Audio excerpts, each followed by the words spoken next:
Berarti Pak Khairuddin orang Betawi gitu? Ya, asli. Oh. Tahu aja itu.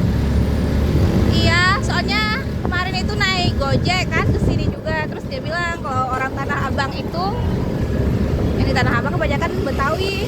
Ya, Kalau yang jualan kebanyakan orang Padang ya. Padang kalau baju-baju, kalau makanan Madura. Oh gitu.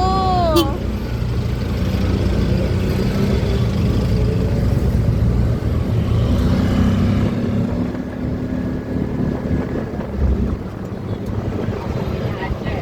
Iya. Kalau perempuan itu Inong. Apa Pak? Inong Bale. Inung Bale ya. Ya macam-macam nih Inung Bale nih. Bawa senjata dulu. Bale itu buang. Bukan, Inung Bale itu janda kalau bahasa Acehnya.